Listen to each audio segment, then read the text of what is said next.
As an investor, one of the most important things that you can do is learn how to manage fear and navigate risk. You don't want to be reckless, but you don't want to be so risk-averse that you hamstring the performance of your own portfolio. Today, we're joined by Dr. Margie Warrell, who has dedicated her academic research and her professional life to studying how to manage risk. Within that, she has advised major companies and organizations, including Novartis, Dell, Johnson & Johnson, NASA, Google, and many others, on the topic of managing risk. She joins us today to share those research-based insights. Welcome to the Afford Anything podcast, the show that understands you can afford anything, but not everything. Every choice carries a trade-off, and that applies to your time, your money, your focus, and your energy. This show covers 5 pillars: financial psychology, increasing your income, investing, real estate, and entrepreneurship. It's double I fire. And today's episode plays to that F, financial psychology, and the I of investing when it comes to risk management. I'm your host, Paula Pant. I trained in economic reporting at Columbia, and I help you understand money and understand risk. Can you define what is a courage gap? Paula, have you ever had one of those times where you knew there was something you should do and yet you didn't? You held back. You're like, what if I fail? What if I fall? What if it doesn't work out? So the courage gap is the distance between it's really pretty, you look beautiful, your house is gorgeous, your life is beautiful on the outside, but you are not living the life that you're called to live. She was frustrated in her job, and she's like, I consistently deliver results. I work really hard. Everyone knows I know the business really well. And how come this guy, he's got that role, and how come this person? She didn't like to be seen as anything other than a really humble person. She didn't want to be seen as egotistical. There's 2 core dimensions of courage. I won't share all of the story, but what happened, what unfolded was an extraordinary set of circumstances in which someone lost their life.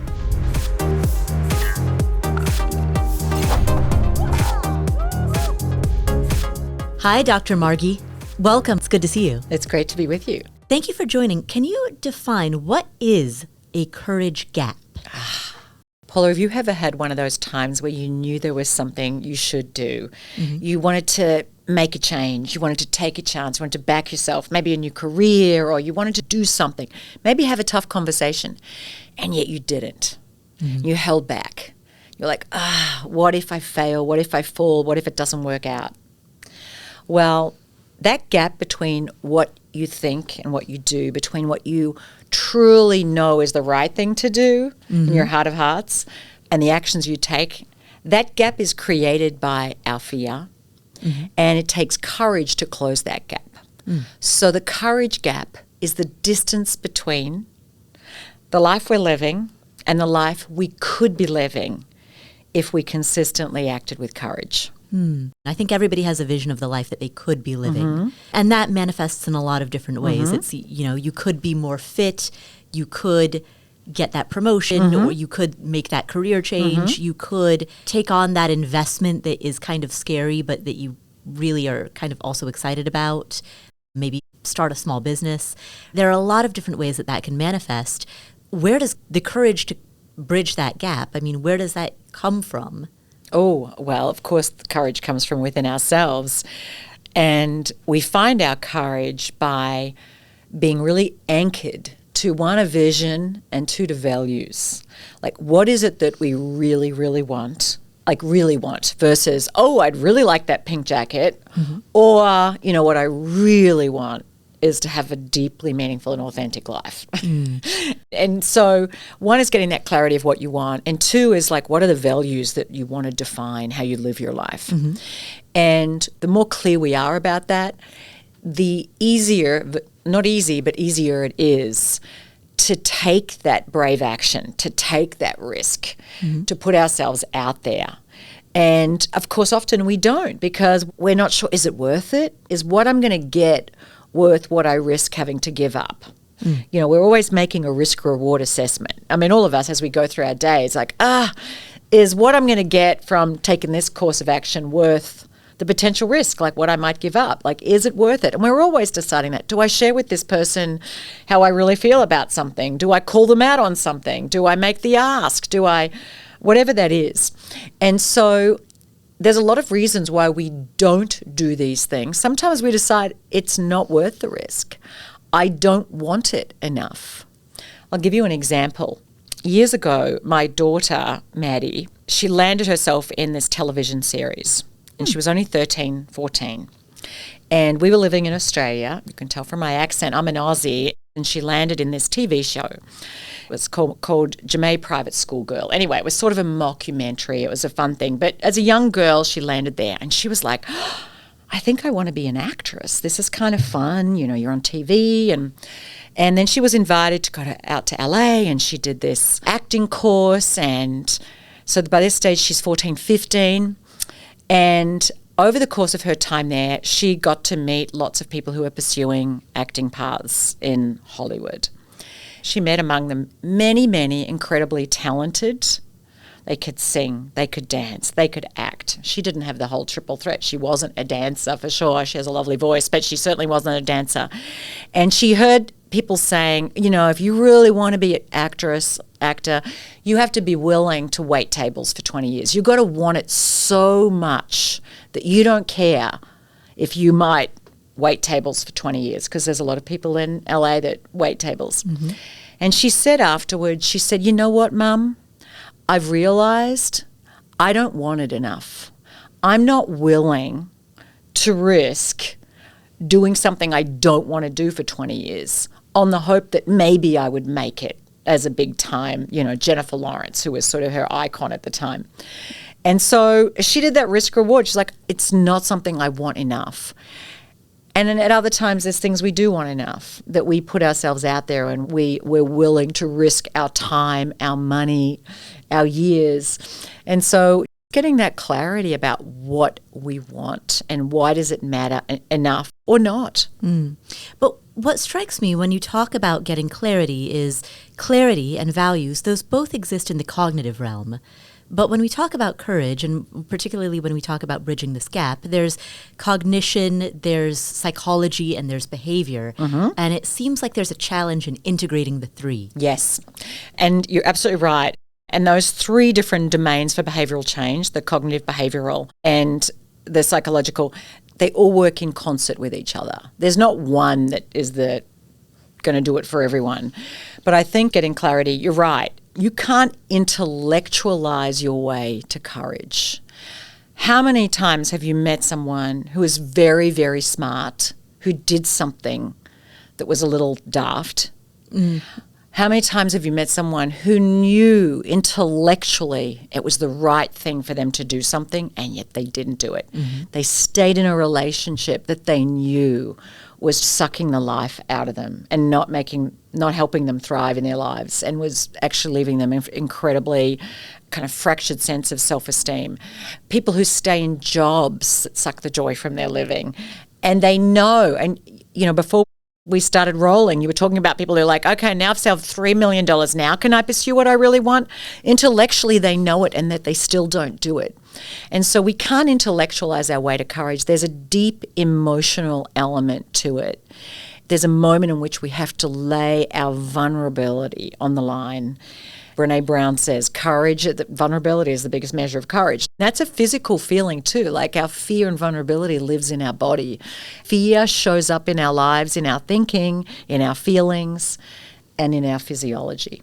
Can you talk about any data or any research around the management of that fear at a visceral level? Yes. Well, there's obviously a lot of stuff that's done. There's different fields, whether it's somatic coaching, embodied cognition. Therapists would say our issues live in our tissues, and anywhere we have tension is inviting attention. So there's work that's been done, a lot of work in terms of trauma in the body, and we can be this big, anxious, tangled ball of stress. You can feel it when you're feeling uptight. There's been studies that have found when we are in that state of our whole parasympathetic nervous system is on heightened alert, it literally constricts our thinking. Like, we can't think as clearly, and it limits our creativity. We're not able to think about all the options that are available to us. It's called a nervous system because our system is a nervous system. It's wired into us beyond a plane that we can intellectually go, well, I shouldn't need to be this scared, but I am that scared when people have phobias, etc. And so a key way to regulate that is through, the simplest way, and I think it's one of the most profoundly potent ways, is through the breath and breathing. And, and I'm happy to kind of dive into that a little bit more as we kind of talk through the different elements in the 5-step framework that I have in terms of how do we reset our bodies and get our physiology working for us and transform the psychology of fear into that physiology of courage. All right. Let's walk through then this 5-step framework. And as we walk through it, I'd like to know about evidence, about research, about data, about the underpinnings of this. So the first step is to focusing on what we want and not on what we fear. It's easy. We all have what's called a negativity bias. And the research shows that there's about 80% of our attention goes into the deficits, like what we don't have, what we don't want.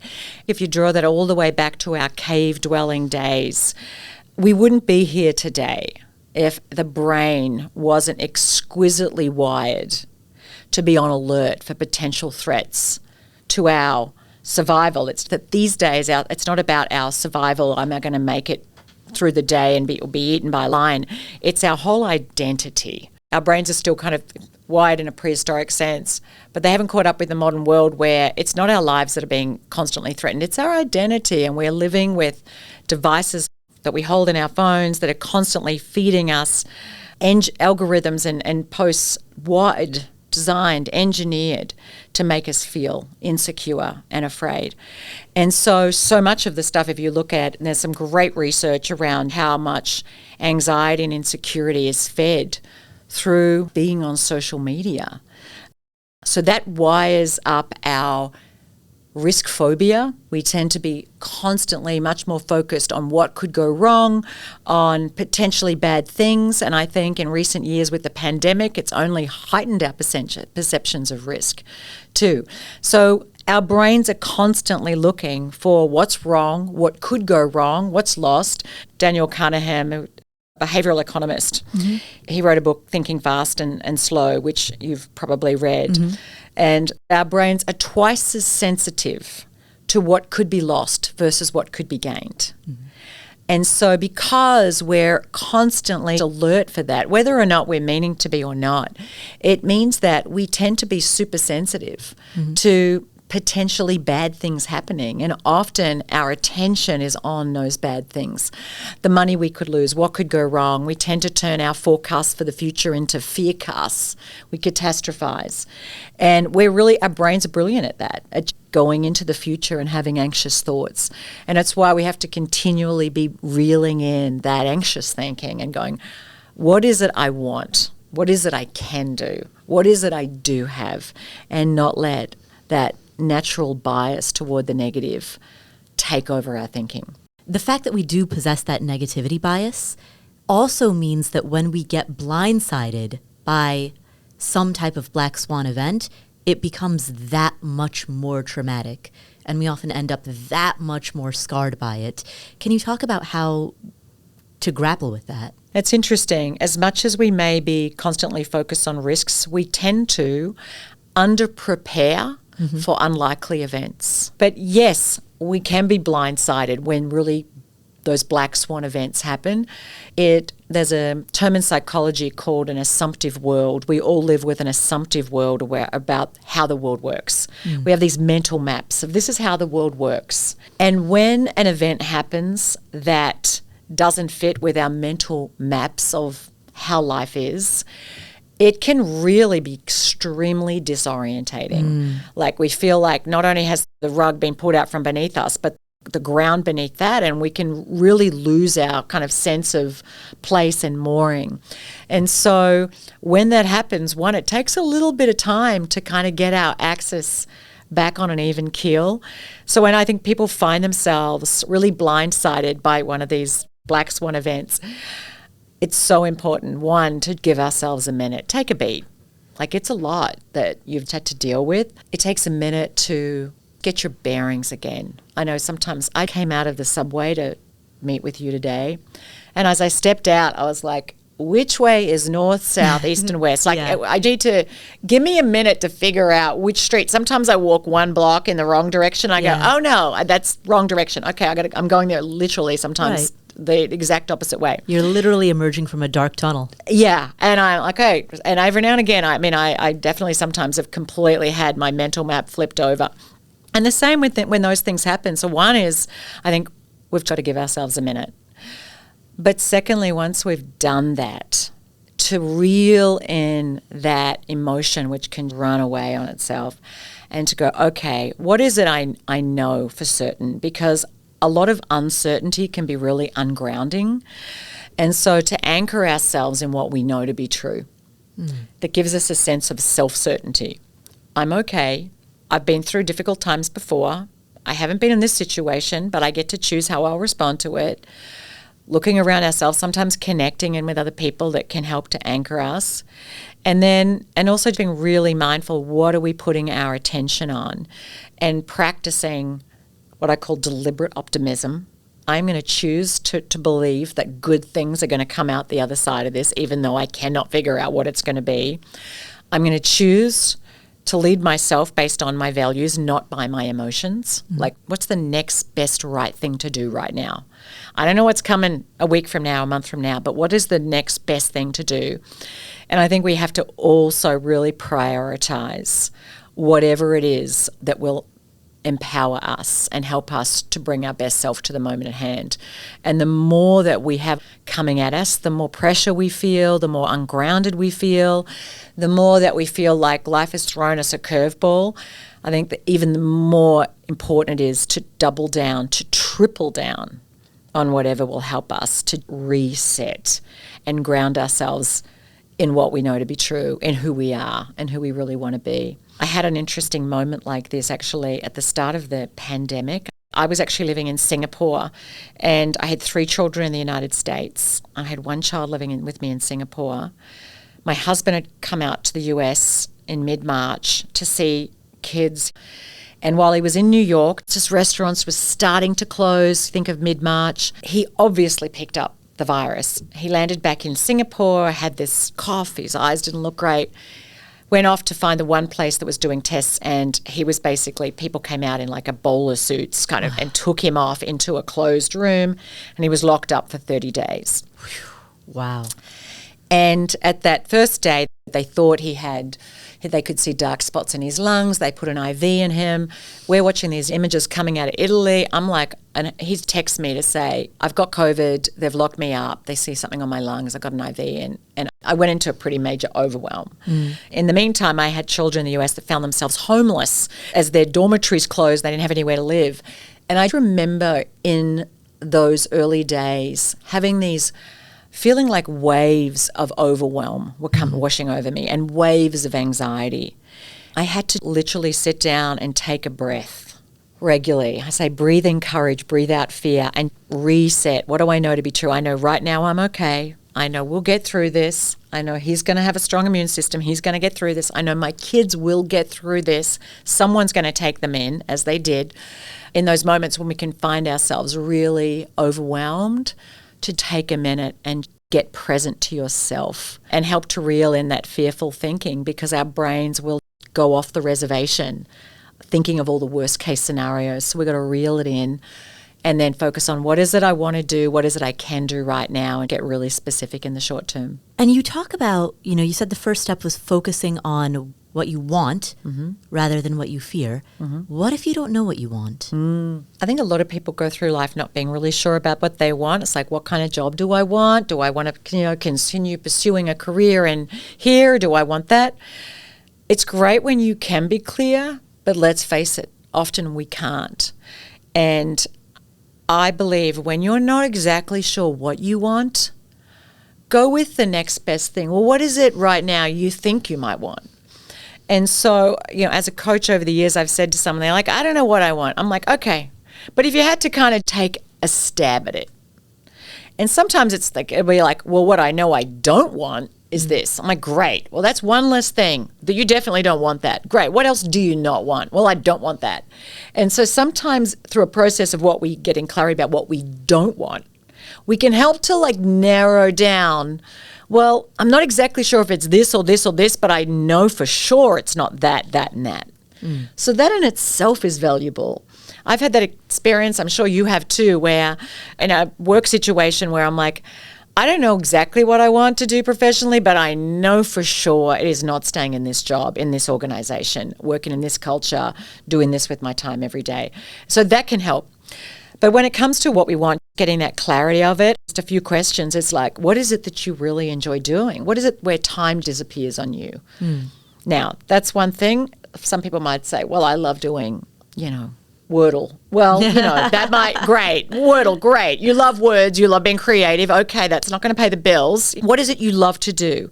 What is it that you care about? What is it that you've enjoyed in the past? What things have you done in the past that you've found interesting? What is it that ignites your curiosity and you're curious about? And while there may not be a specific answer coming out of it, that's going to help too. If you're somewhere in the intersection of all those things, are going to help give you some level of clarity. Many years ago, I started out my career in corporate marketing. And in my later 20s, I was really clear I didn't want to stay in corporate marketing. And I wasn't exactly sure what I wanted, but I knew I didn't want that. And at the time, I'd had an eating disorder. I'd been processing and working through that. I found myself often, people would confide to me what they were struggling with. I loved being the source of sort of a sounding board. I would try and give people guidance as much as, a 28, 29-year-old could. And I decided I wasn't sure what I wanted to do, but I thought, you know what, I think I'd like to go back and do psychology and understand more about why we do what we do. And so I went back to school part-time and started doing psychology. I didn't know exactly where that was going. I wasn't sure that I wanted to be a psychologist, but I thought, I know that learning in this area is going to move me in a direction, not an endpoint destination. So sometimes when we're not clear about what we want, I would say, what's a general direction that feels right? Even if it feeds some curiosity you have about something, whether or not you end up going fully down that path. Maybe you'll learn enough on that path to go, no, it isn't this, but you've learned something. The key is not standing still, but to be trying things, exploring, talking to people who you meet who've doing something interesting. Tell me about what you're doing, getting there, understanding more about what they're doing. And maybe you'll be like, okay, I like that part of it, but not that part of it. So there's a lot that we can do to help us over time get clear on what we want, but recognizing for many of us, through our own development as adults, often our preferences don't settle down until our 30s. We think we know what we want to do when we're 18. Most people change their mind on that. But I know a lot of people in their 40s and their 50s, and I've met a few in their 60s that are going, I'm still figuring out what I'm going to do when I'm a grown-up, So I would also say give yourself permission not to know for sure, but to be in curiosity and wonder about, well, let me figure it out. Let me go on a journey here. And so be directionally pointed towards something interesting. Yeah, definitely. It is a direction that you're heading versus the destination, an end specific end point. Because let's face it, some people might say, well, I want to be, insert something specific. Life's going to throw stuff at you. It could throw opportunities your way that you would never have imagined. It can also, doors can close despite knocking on a lot of doors or working really hard. And so I think it's important there may be things about that at a certain point in time that really appeal to you. And then over time you learn other things and you meet other people, and sometimes the path that we want and we think, this is all getting in the way of the path that I'm supposed to forge, actually it can be revealing another path that may actually be a better path for you, because who's to say that your idea of exactly what you should be doing is really the best path for you? So that focus on what you want, or at least directionally what you want, as opposed to that focusing on the negativity bias of what you fear, that's the first step in this 5-step framework. And it's a 5-step framework of plugging that courage gap, which is really the behavioral gap between what is and what could be. What's the second step? The second step is re-scripting the narrative, the story that you're telling yourself about your ability to achieve what you want and to become who it is you'd love to be. And so all of us story-making machines, we have stories about everything. People will be listening to this podcast right now and some will be going, oh, I love this podcast. I love this episode. Some might be going, oh, I don't really like it. I mean, there's going to be different ways of interpreting what they're hearing. And we all have our own interpretation and spin on what we're hearing, what we're seeing, on our lives. If you have multiple siblings, my guess is they probably have a different story about what it was like to grow up in your family. I know myself, there's 7 kids in my family. I'm the big sister. My experience of my family was different than my baby sister's experience. She was like, Mom was always so awesome. I'm like, Mom was not always awesome. But we all have our stories. But we have our stories about ourselves, which is the most important story of all. And we have the stories about what we can do with our lives and with our careers, with our money. We also have our stories about the challenges we face, whether something's possible or not possible. And so often our stories hem us in and keep us from pursuing what is a path that's calling to us, from pursuing what it is we want or changing what it is we don't want. And so a key aspect of being able to close our courage gap is being able to take a step back and ask yourself, what's the story that I'm living in here? What's the story I'm telling myself about my ability to do this? And recognizing our stories are just stories. They're not the truth. We treat them like they're the truth, but they're not. They're a story we're telling ourselves. And the more we can realize that our stories are the way we're putting life together to make sense of it, then the better we are at rewriting those stories. Now, some stories can keep us stuck in place, like, oh, I can't make a change. I can't possibly leave this town that I grew up in. I can't possibly change careers at my age. So sometimes there's stories that keep us sticking with the status quo. Sometimes our stories make us stressed. I meet people who are constantly stressed because they live in stories that are feeding their stress all the time. They're focused on everything could go wrong. They're telling themselves, oh, I don't have what it takes. And so they're constantly anxious about things. Sometimes, though, the stories we're telling ourselves air cover for not going and doing the very thing we'd really love to be doing. They keep us living too safely, living too comfortably, settling for what I've sometimes seen as a life of immaculate mediocrity. It's really pretty. You look beautiful, your house is gorgeous, your life is beautiful on the outside, but you are not living the life that you're called to live. You're not honoring your gifts. You're not honoring your opportunities. You're not honoring the gift of life itself and what you're doing with it, because you're sticking with what's comfortable and what looks good and what feels good in the short term. And so being able to peel back the layers of the stories we tell ourselves, because we create our stories, but our stories create us. And recognizing that we can get caught in these stories. Recently I was talking to someone and she was frustrated in her job. And she'd been passed over for a couple of bigger roles, and other people around her were getting bigger roles.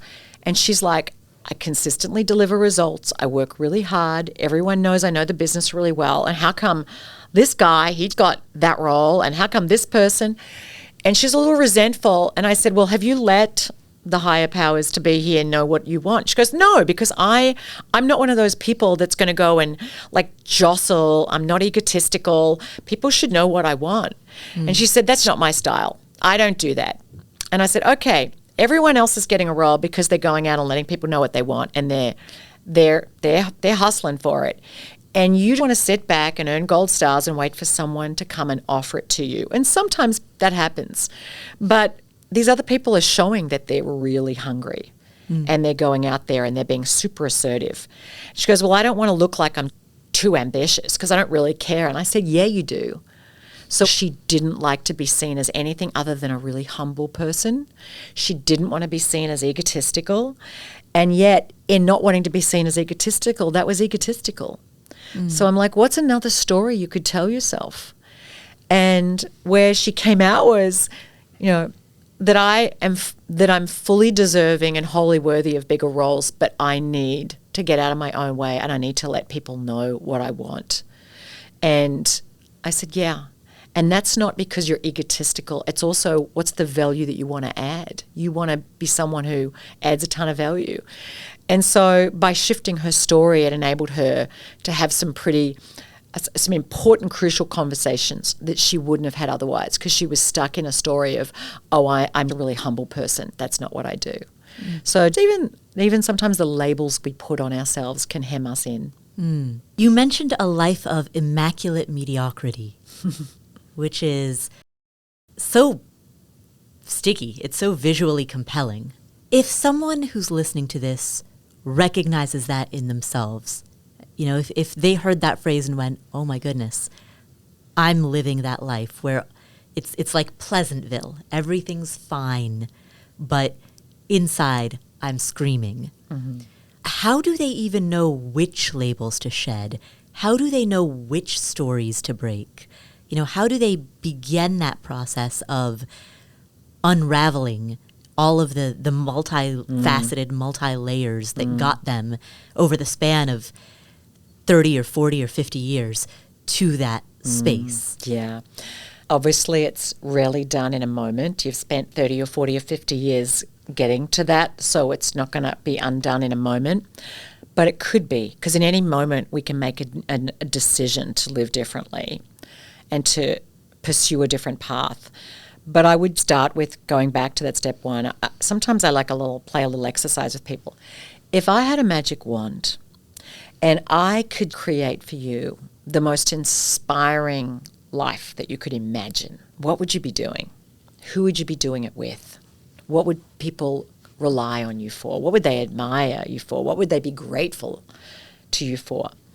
And play with curiosity and wonder about what you would love to be doing if you weren't living the life you are now. And it's not about throwing out all of our lives. It's not about selling everything and putting on a white robe and going to Africa or India or somewhere. It's about giving yourself permission to connect to a vision for your life that's different. Maybe it's not wholly different. It might be, I would travel more and I wouldn't be waiting for my husband to do it with me, or I wouldn't be waiting for my friends to do it with me, or I would go somewhere on my own. And so if one is getting that vision, any vision. But secondly, then what story would you need to tell yourself for that to become a reality? What story would you need to believe?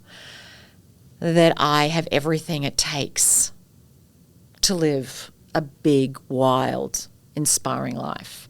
I have everything it takes to pursue a whole new path for myself. I'm smart enough. I may not have been adventurous up until now, but I can become more so. And I'm going to start today with one small thing.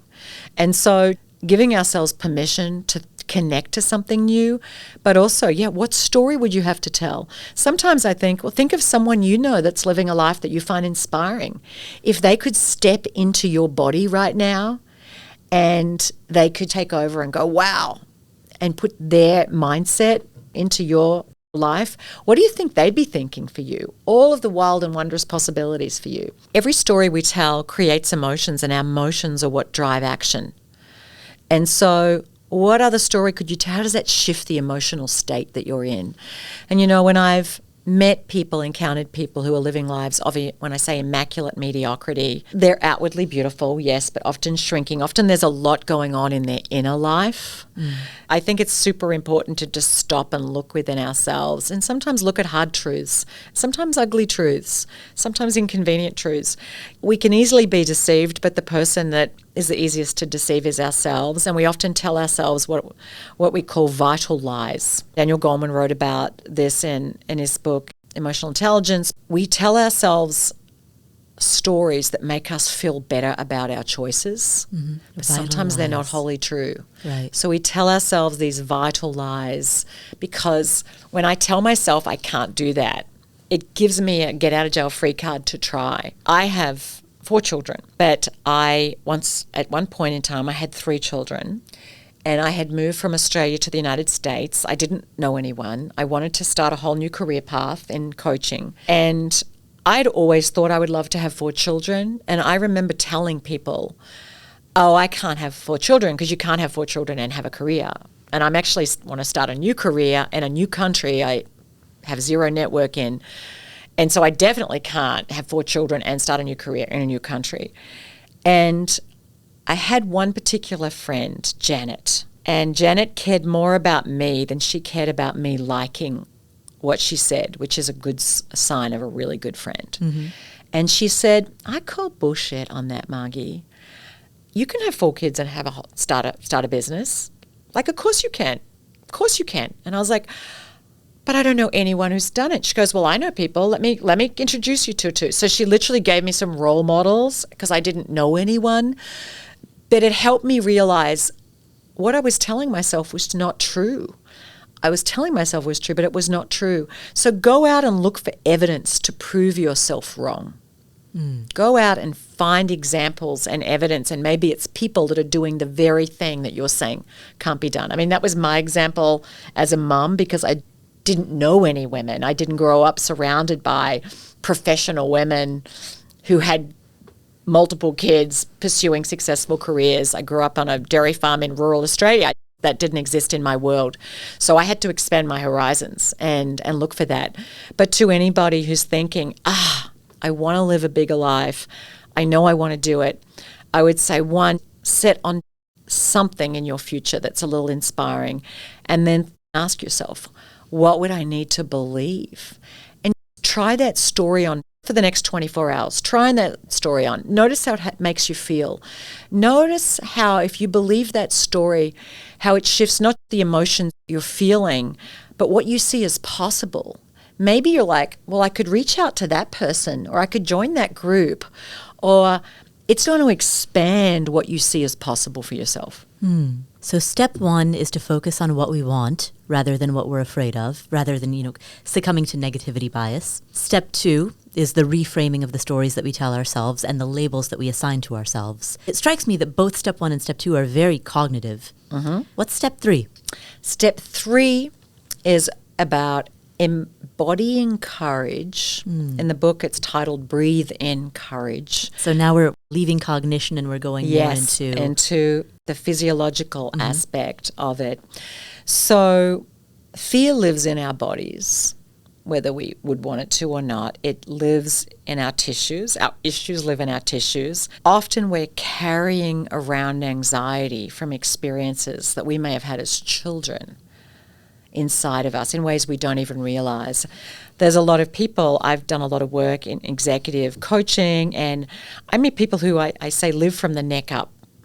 Like, it's all intellect. They're very bright. They keep it all neck up. They don't express emotion very much. They're not very connected to their feelings. They intellectualize what they're feeling. Oh, I'm feeling sad. I'm feeling angry. I'm feeling, versus like really feeling their feelings.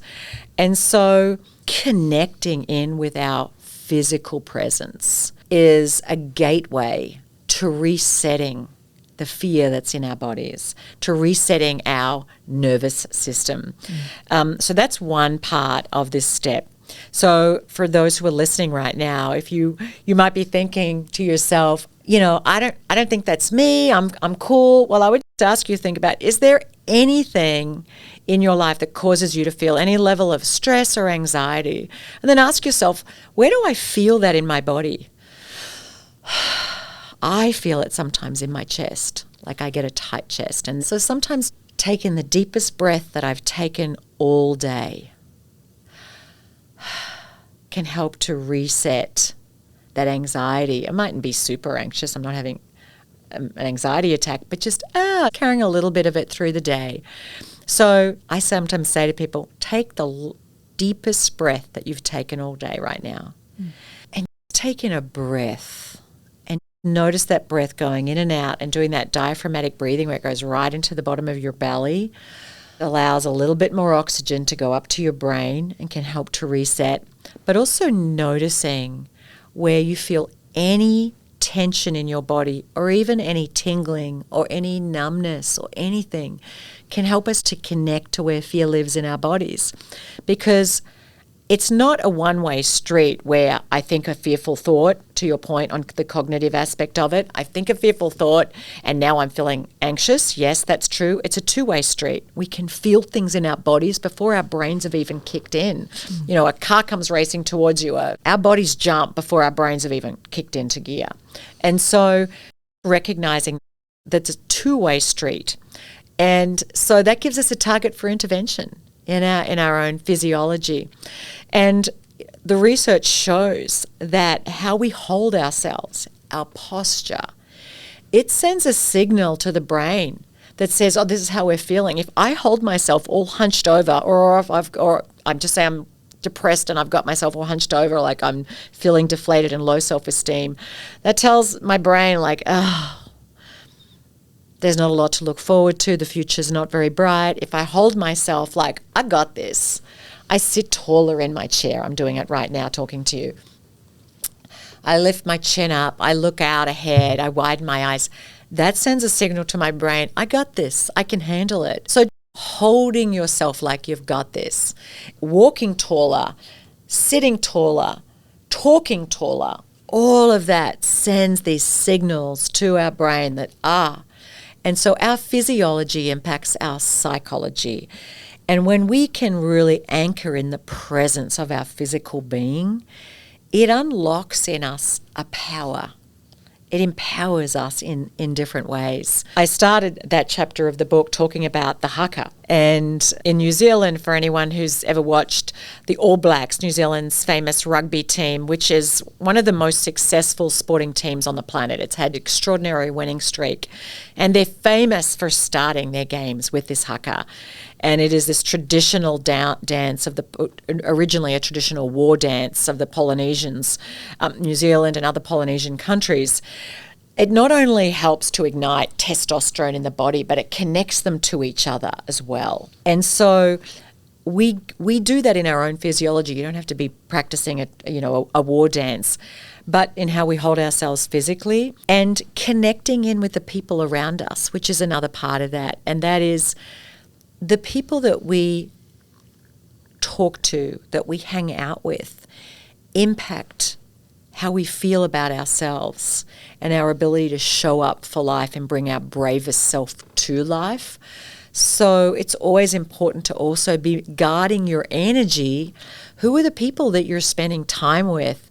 I mean, even listening to great podcasts that embolden you, empower you, expand your thinking, that in itself is part of your environment that you create for yourself. So, being really present in our bodies and being able to reset from our nervous self to our bravest self. Sometimes I say, close your eyes, put your hand on your heart, breathe in courage, breathe out fear, breathe in courage again, and connect to that bravest part of you. I think we all have a deep, brave self inside of us, but often our fear is louder. And so we have to reconnect to that part of us that transcends the physical domain. It's sort of a spiritual domain. We connect into something bigger than ourselves. And from that place, we often get enormous sense of clarity. I call it our true self, but if you have a spiritual belief system and you believe in some force that's greater than yourself, by taking a moment through the breath to connect to that, it can reset you and help right-size your fear and put it into proportion to what's going on around you, because often our fear is disproportional to what's going on around us. In addition to profiling the New Zealand rugby team, you've also profiled a Navy SEAL, and they also use breathing techniques as a major part of psychosomatic fear mitigation and fear management. Can you talk about that? Yes, absolutely. Well, of course, then people who are in situations where there is legitimate high risk, and let's face it, SEALs voluntarily put themselves in some of the most dangerous situations that exist. And so they have to be able to manage that fear response really well. It's the same, you think of a bomb disposal expert as well. They've got to be able to regulate that fear response in their body, they've got to keep their breathing so modulated. You've got a device there that could go off, like they have to be so calm. So one of the ways that they do that, I mean, there's something called the mere exposure effect. Mm-hmm. So they expose themselves to increasingly graduated amounts of danger over time, and they get normalized, absolutely. And they get better able at what's called effect tolerance, the ability to tolerate what might for other people be an extraordinarily stressful situation where they'd fall to pieces. Alex Peace, as an extraordinary man, his story was one that I was really honoured to share because it spoke to the different dimensions of courage. And when we think of Navy SEALs, we think of men who, I don't think there's any women, maybe there are, but largely men who have an extraordinary courage in that they go into places that are highly risky. They lay their life on the line. And yet it's not about laying our life on the line. It is sometimes about laying our pride on the line, our vulnerability on the line. And his story of being on the edge of what was one of the most treacherous waterfalls in the world, it was a dam in Venezuela, and his fear of being perceived as a coward in front of his other fellow SEALs kept him from speaking up and expressing a concern. And so it was easier, I'm not saying easy, for him to go off that into that treacherous, incredibly tumultuous water than it was for him to say, I have concerns about this being too dangerous. And so I won't share all of the story, but what happened, what unfolded was an extraordinary set of circumstances in which someone lost their life. For him, courage is about being willing to be very, very vulnerable, to be perceived very negatively by others, to be perceived in that situation as being cowardly, as not being brave. He didn't want to be perceived that way. But yes, that's psychosomatic, that physical aspect to it. I mean, that's something obviously anyone who is putting themselves in those situations has to be able to manage really well and get and trained at that and normalized at that. And we can do that. I mean, I want to say here something I haven't touched on yet. There's two core dimensions of courage. One is the management of fear. And the second is the willingness to act in the presence of it and in the presence of risk. And so one, we have to be able to manage that fear as our fear response so that it's proportionate, not disproportionate. But secondly is being anchored as something that's more important than what we're trying to avoid, that our mission is bigger than our fear. Obviously, anyone who wants to live a big life has to continually be making sure their mission, what they want, transcends what they're afraid of. It's notable that you brought up the courage to look cowardly, right? The courage. There's another book, it's called The Courage to be Disliked, which is a staple, I think, for anybody who's in leadership. It's a must-read. Yeah. We all like to be liked. We are wired for belonging. We want to be included. Alex really wanted the approval of his fellow SEALs who are much more seasoned than him. But all of us want to be liked. We want people to think well of us. We want to be included. We don't want to be taken off the invite list for things. And yet, sometimes being true to ourselves requires being willing to be disliked, being willing to be taken off the invite list, being willing to speak up and say something that we know is not going to be popular, to make a decision that we know there might be people who are actively going to work against and may say things about us that we don't like, will be criticized, may be vilified. I look at the political arena right now, and we don't always agree with people who have different political ideologies than us, but there is something to be said when people have the courage to stand by what they believe in, even when others don't agree, and they might be marginalized by the party they belong to, and they pay a price for it. But we go, you know what? I know that's my response when I see people that are really so anchored in their values, they're willing to risk losing their power because of what they believe in. And I'd like to see more of that. I think we have a deficit of courage in many of the senior leadership ranks. We want to see people who are driven by character and principle versus pursuit and the retention of their power.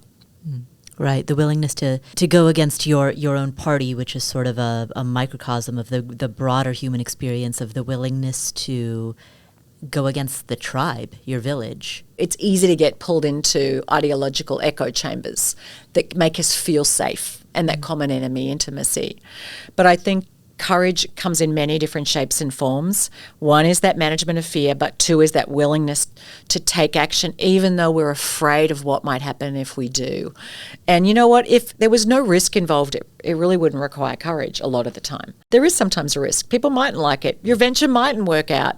It mightn't land exactly the way you want, but you're willing to do it anyway because you believe in what you're pursuing. Let's go to the fourth step. So we've talked so far about, first, focusing on what you want rather than what you fear.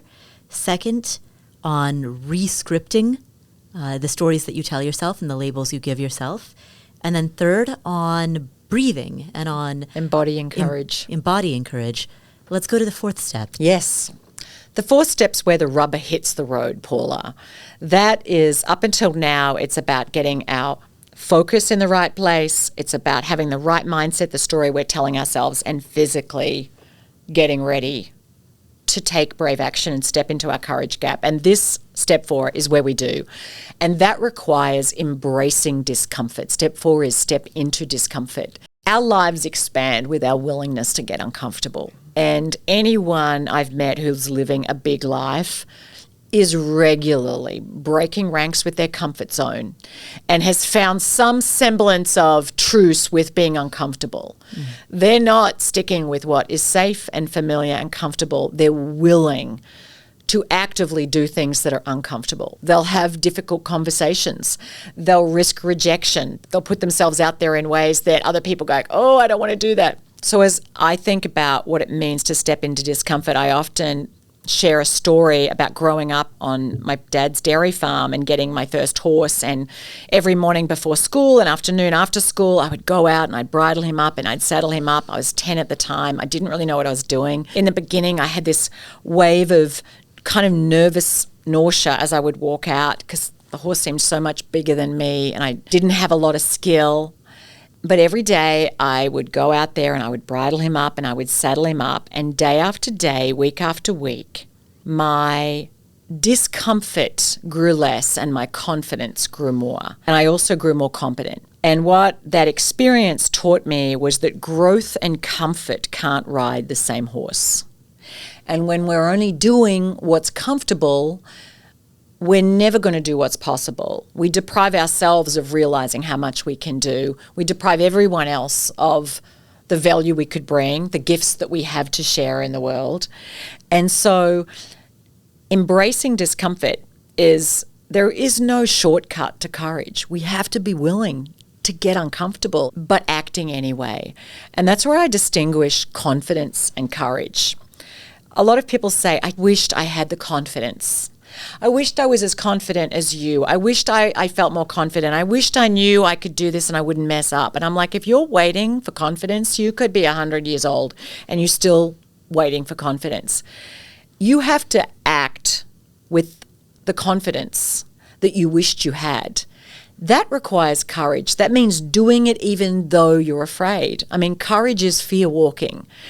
Courage is speaking up despite the nervousness in your belly that this person's not going to like what I say. Courage is quitting something that you dislike doing and starting down a new path. Courage is saying, I'm going to write a book. It's sharing publicly something you'd love to do, and even though you're not 100% sure you're going to succeed at it. That's what courage is, and that's not comfortable. But it is a muscle, and courage is a learnable skill. And so every time we consciously choose to step forward amid the unknowns, amid the uncertainty, we actually strengthen the neural pathways in our brain. So part of the kind of the neurology of that, I mean, I'm sure you've heard of that saying that neurons that fire together wire together. Mm-hmm. The pathways in our brain when we are doing that thing, we're a little bit afraid, we haven't done it before. You're not a master because you haven't done it. Of course, it's a little scary. But every time we do that, we strengthen those neural pathways and it gets a little bit easier. We build that effect tolerance. And it's why when people look back at what they were doing at 21, starting out in their job, and they had to give a presentation to their team and they were terrified, now you don't think twice about it. It's the same thing. It's why we have to train the brave. Courage is a muscle like going to the gym. When you practice it often, even in little ways, it makes it easier for the future. For a person listening, they currently work a 9-to-5 job that they feel meh about. They have some ideas for different things that they might want to do. They're not quite ready to take a big leap yet, but what are some small day-to-day things that they can do? Yes, there are many things that we can do every day. Often they're not as obvious to us in the moment. But if you think about your day-to-day, think about the people that you might interact with. Think about when someone frustrates you or you're feeling a little resentful of something. Take a pause. Ask yourself, what might I do or say right now if I was being really brave? So whenever we're feeling resentment is a symptom of a request that we haven't made. We're resentful that we're not getting something. We're resentful we've been over. What is the request that you haven't made of an unmade request? That's going to take courage. Maybe you're resentful that someone's using your time up too much.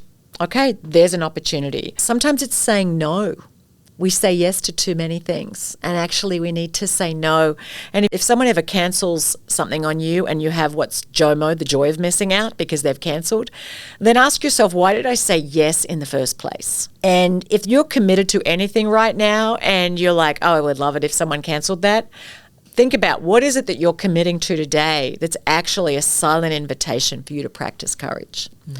If you have said something that you know is maybe being a little hurtful or insensitive to someone else, maybe courage for you today is saying, you know what, I'm sorry I said that. I apologize. That was a little thoughtless. Or maybe it's sharing what's really going on with you with someone and saying, you know what, I'm struggling a little bit right now. Not sure about what I want to do, and I feel like things aren't going the way I want. And sharing a little of your own vulnerability with someone, there's an act of courage. But outside of that, it could be go and eat a cuisine that you never have. Try something that you haven't done before. Go off and do a Zumba class. I don't know, do something that's new, that's going to put you in a new environment that you go, well, you mightn't choose to do it again, but do it anyway.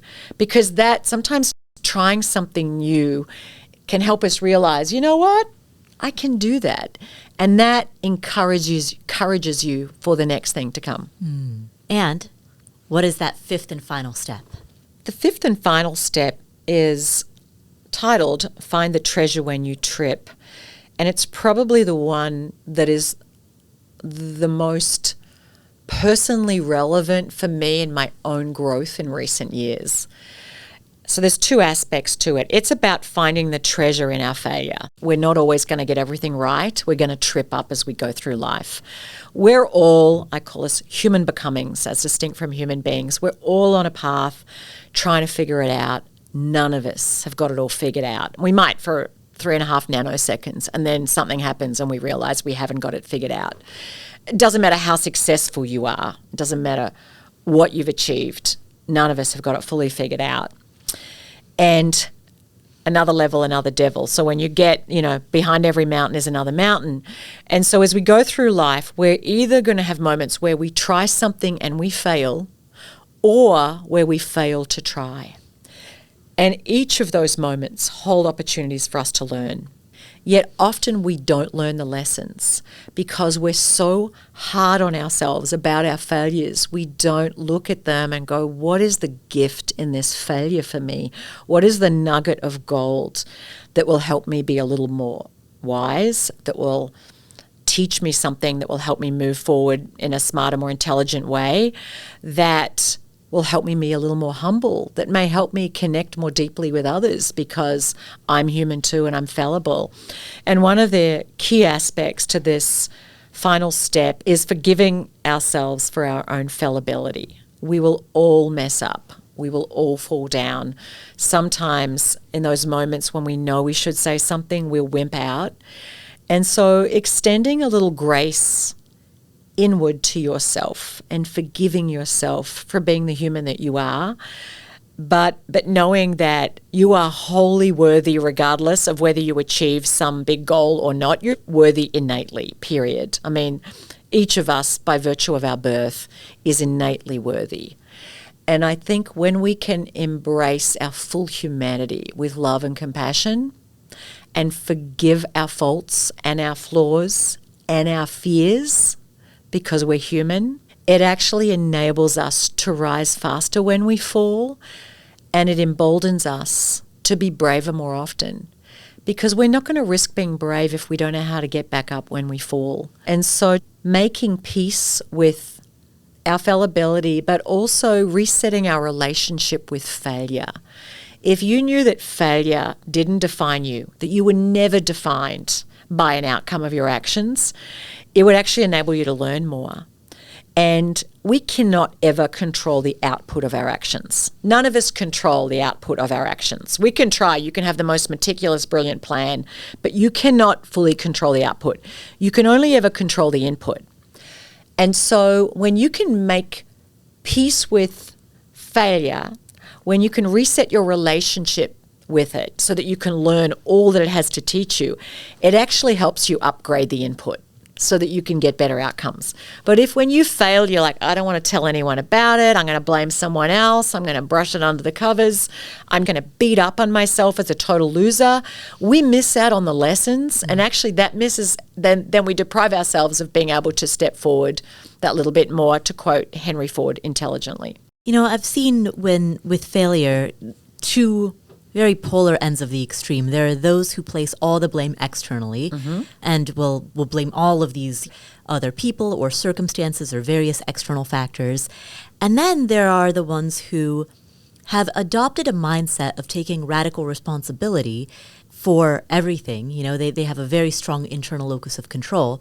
But where that can become dysfunctional is when it crosses into excessive self-flagellation. Absolutely. We are tougher on ourselves than men, which is ironic because women are generally known for being very compassionate. It's a kind of a feminine strength, as we're so compassionate and we're empathetic. But we're not very compassionate on ourselves. We're tough on ourselves. But that doesn't mean we can't learn to be more compassionate. Kirsten Neff is the leading researcher in self-compassion. And as she said, anyone can learn to become better at self-compassion. But this excess flagellation, there's a lot of shame associated with it. Like, I'm such a loser. We're over-personalizing what we did. The fact is, failure is an event, not a person. I may have failed in selling 1 million books. It doesn't mean I'm a failure. It means I didn't get the outcome A that I would have liked to have got. So for all of us to recognize that who you are is not defined by your failures, and it's also not defined by your successes as well. If we get overly identified with our accomplishment period one way or another. But on the other side of it is, blaming everyone else. Obviously, it's two sides of the same dysfunctional coin. Neither of them serve you, neither of them serve anyone else.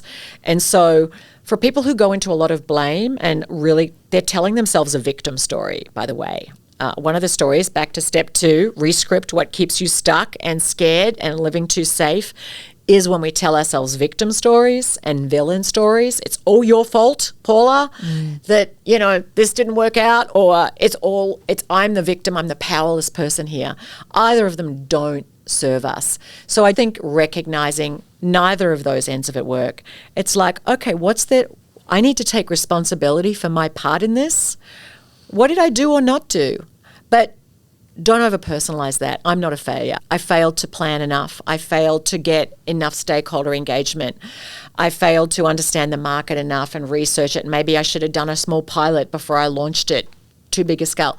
Learn the lessons. I spoke to Richard Branson a few years ago. He launched Virgin Cola. Some people may remember that. Massive, big launch campaign.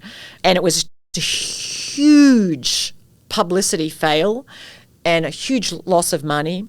But he did a full-blown audit, like, what did we do wrong?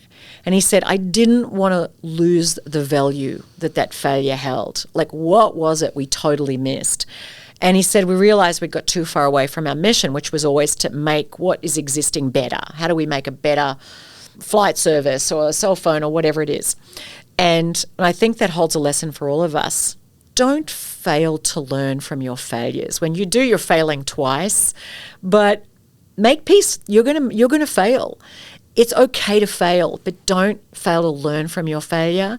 And when you can embrace your failure as a prerequisite for what it takes for you to succeed, then it's actually going to allow you to put yourself out there way more often. I do a lot of speaking, and I'll speak at sales conferences. I'm like, if you reinterpreted every rejection as, okay, what's the learning? Maybe I didn't pitch it as well as I could have. Maybe they're not interested.